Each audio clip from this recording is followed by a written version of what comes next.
এবার শীতে সবচেয়ে মনে হয় লেট করে আমি এবার ভাপা পিঠা খেলাম।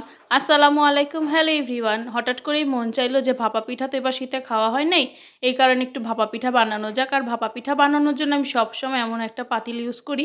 আপনারা চাইলে ওই এক ধরনের মাটির সাজ পাওয়া যায়, ওইটাও ব্যবহার করতে পারেন। আর ভাপা পিঠা বানানোর জন্য কিন্তু আমাদের প্রথমেই লাগবে নারিকেল। এখানে আমি নারিকেলটা ভালোভাবে কুড়ায় নিয়েছি, সাথে আরও কুড়ায় নিয়েছি হচ্ছে খেজুরের গুড়। আর দুইটা ছোট ছোট ঢাকনা নিয়ে নিয়েছি, ঢাকনাগুলো আমার কাছ থেকে 20 টাকা করে নিছিল।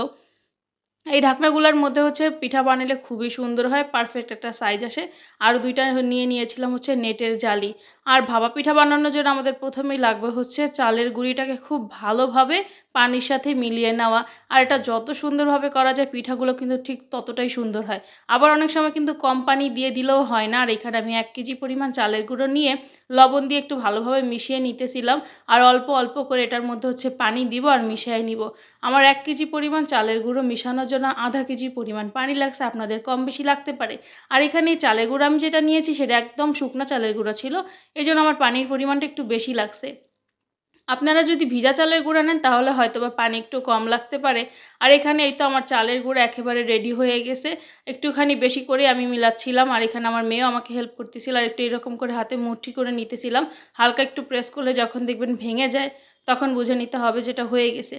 এখন হচ্ছে এইটা হচ্ছে একটু কষ্টের, আর একটু কষ্ট না করলে তো পিঠা খেতে পারবো না। আর ভাপা পিঠার এই কাজটা একটু কঠিন মনে হয় আমার কাছে।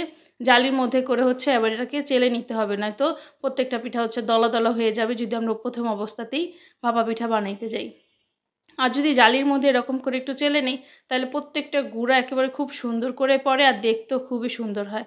আর এখন আমি একে একে সবগুলো পিঠা বানিয়ে নিব। প্রথমে এই ঢাকনার মধ্যে দিয়ে দিয়েছি চালের গুঁড়ো, এরপর দিয়ে দিলাম একটু খেজুরের গুড়, তারপর এবার হচ্ছে মনের মতন করে নারকেল দিয়ে নিব।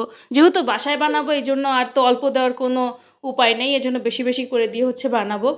এরপর খুব ভালোভাবে আবারও চালের গুঁড়ি দিয়ে দিব, আর সেই নেটের যে জালি ব্যাগটা সেটাও উপরে দিয়ে দিব। অলরেডি কিন্তু পানি বলক চলে আসছে, এখানে আমার আরেকটা পিঠা হয়ে গেছে।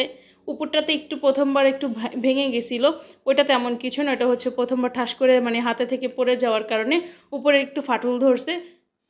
এই পিঠাটা দেখেন মাশাল্লাহ কতটা সুন্দর হয়েছে। উপরে হচ্ছে যেই গুড়ের একটা গ্রেভি থাকে সেটা উপরে ভেসে উঠছে। আর এইখানেতে এই যে আমি সেকেন্ড পিঠাটাও দিয়ে দিলাম। এবার এটাকেও করে নিব। আর এই যে প্রথম যে পিঠাটা বানিয়েছি সেটা একটু ভেঙে দেখব কি পরিমাণ ধোঁয়া উঠতেছে। আমার তো এখন মানে ভয়েস দেওয়ার সময় মনে হচ্ছে জিভ দিয়ে একেবারে পানি পড়ে যাবে, এরকম একটা অবস্থা। এত পরিমাণ মজা হয়েছে বলে বোঝাতে পারবো না। ভিডিওটা যদিও আরও 15 দিন আগের, কিন্তু ব্যস্ততার কারণে ছাড়তে পারি নাই, সবাই ক্ষমাসুলভ দৃষ্টিতে দেখবেন। আর ভিডিওটি ভালো লাগলে অবশ্যই চ্যানেলটি সাবস্ক্রাইব করে দিবেন। আর এখানে এই তো আমি বাকি পিঠাগুলোও তুলে ফেলছিলাম। আর এখানে গুড়ের পরিমাণ যেহেতু আমি অনেক বেশি দিছি এই কারণে একটু একটু হালকা উপর থেকে একটু ফেটে গেছে। ভিডিওটি ভালো লাগলে ইউটিউব চ্যানেলটি সাবস্ক্রাইব করতে ভুলবেন না। আল্লাহ হাফেজ।